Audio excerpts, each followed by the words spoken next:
Godzilla, king of the shitty human characters.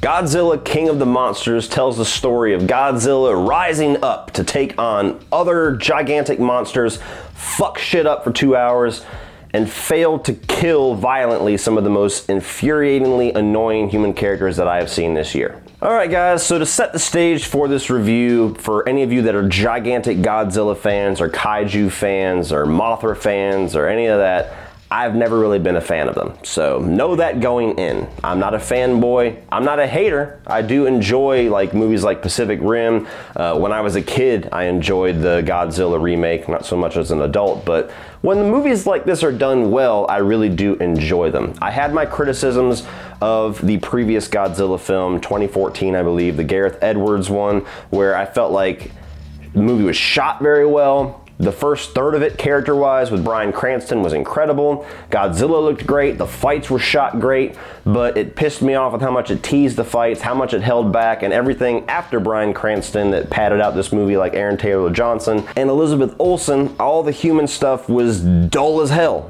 So I was not a big fan of that movie. Saw the trailers to Godzilla, King of the Monsters, and it seemed like they kind of addressed what a lot of my and a lot of other people's criticisms were of the original Godzilla, and it seemed like they were really going to load this film with what you come to see. Godzilla and another gigantic monster duking it the fuck out. So despite not being a gigantic fan of these types of films and not being a gigantic fan of the previous Godzilla film, those trailers really sold me. I was really looking forward to this one, and it seemed to be making a promise to me that everything that I would come to a movie like this to see would be delivered in spades. Did that end up happening? Let's get into it. So positives right off of the top, which should be the first positive that you give, otherwise you are in serious fucking trouble with a movie like this. The monster fights are pretty damn good. Godzilla, King Ghidorah, Rodan, Mothra, they all look great. The designs are great, the CGI and everything on them are really great. The fights are entertaining. They definitely nail like the scope and the size of it, which is another thing that they did good in the previous Godzilla film. Godzilla looks monstrous, and he should.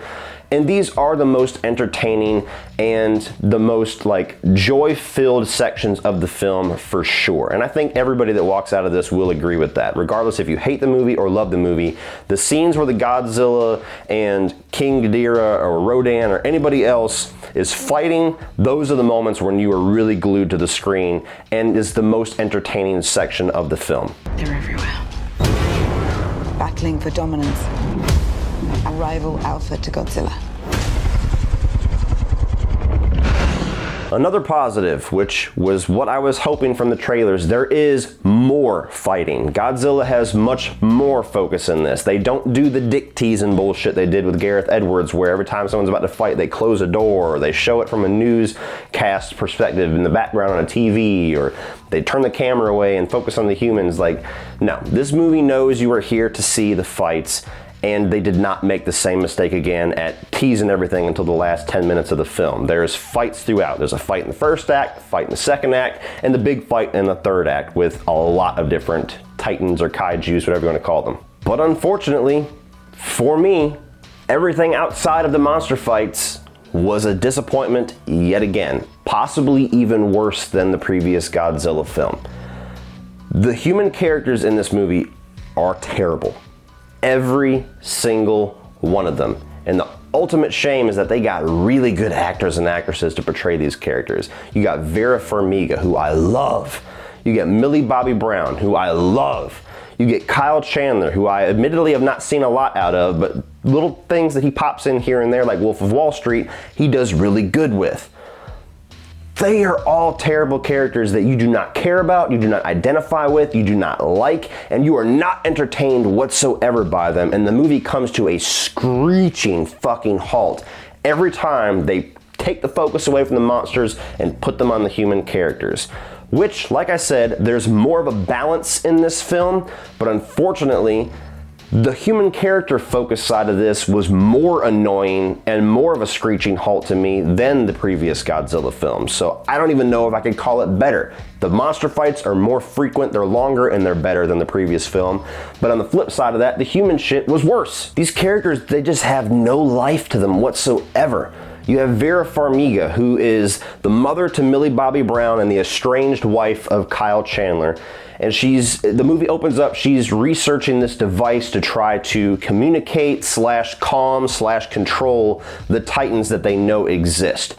And there is motivation switches with her character throughout the film that don't feel earned, they don't feel interesting, and they make absolutely zero fucking sense in any form of reality whatsoever, to the point where you do not like her character at all because it makes absolutely zero sense when you're watching it. You're like, okay, this character is a fucking idiot and I don't care if they live or die. Then you get to Millie Bobby Brown, who I assumed would be like your main human character that you would go with, because the innocent child portrayed by a very good actress at doing different shades of innocence. If you go to Stranger Things, she's both a murderous, person with powers and she's also a very sweet girl at the same time. So they have a lot of spectrum to play with hiring that actress. You get this child and she's basically just tagging along with Vera Farmiga for the entire film, which again brings a huge logic issue, which is another overarching negative, is logic issues.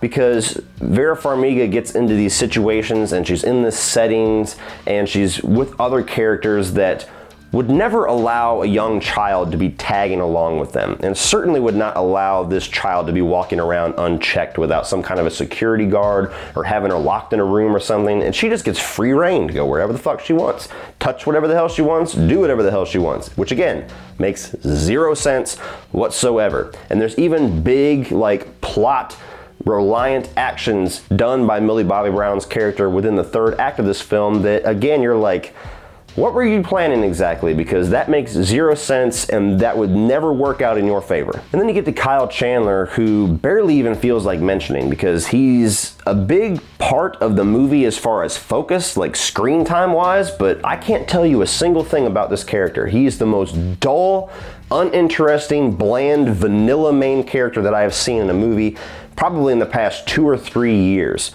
which I don't know if that's all on Kyle Chandler's shoulders or if that's the writing or a collection of both. But from the beginning, not only did I not really understand why he was such a focus in the story and why he would be allowed to do all the things that he's done, because he doesn't seem that significant of a person, but just character-wise, being interesting, huge fail. One other character that I have to talk about is portrayed by Bradley Whitford.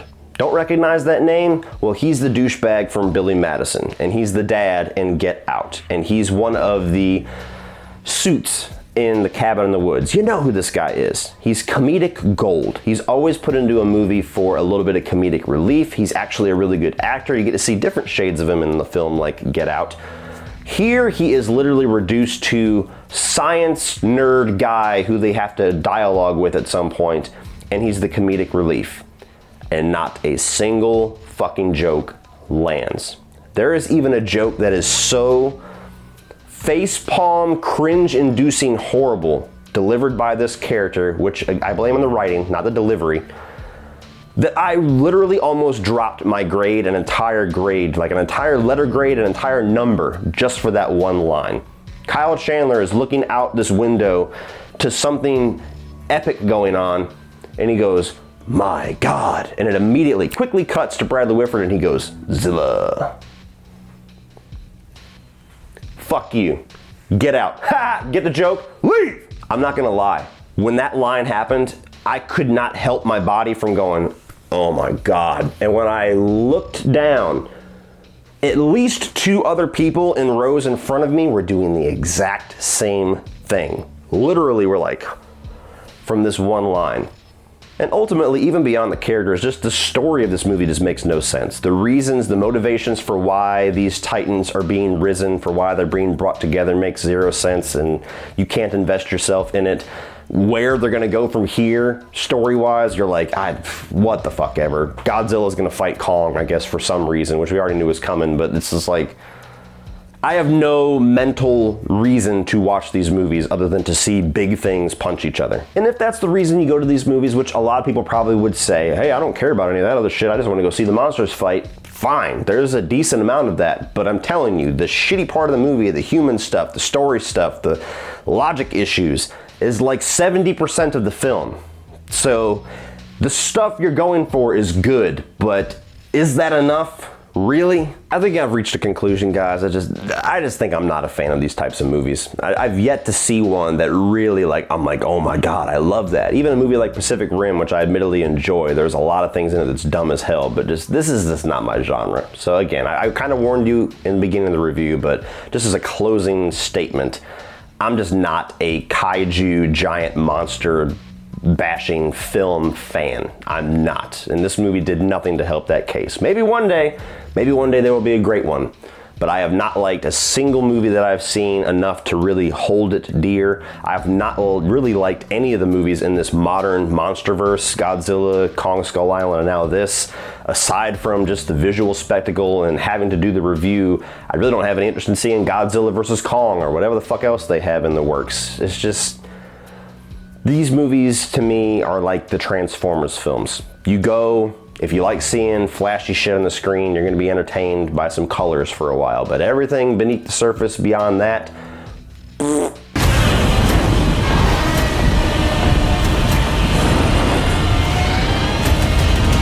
So if you're a Godzilla fan, there might be some cool moments, some cool winks and nods, and some Easter eggs that's going to warm your heart as a longtime fan of these characters. And there is some cool monster fights that this film should have definitely delivered, and it did pretty well. Everything else was a gigantic misstep and a gigantic fail. So know who you are going into this. Ultimately for me, I gotta recommend that you skip it. So what did you guys think of Godzilla King of the Monsters? Are you a fan of these types of films? Did you love the Gareth Edwards film? How did this one compare to that one for you? Were you like me and weren't necessarily a fan, but the trailers told you basically that this was going to be the movie for you, and unfortunately everything beyond the monsters fighting just fell flat for you? Or did you really feel engaged by these characters and you were really interested with what they were doing while the monsters were fighting? Let me know down in the video comments below. Are you looking forward to Godzilla versus Kong? How the fuck are they even gonna do that with Godzilla being so huge? I don't even know. We'll find out, I guess.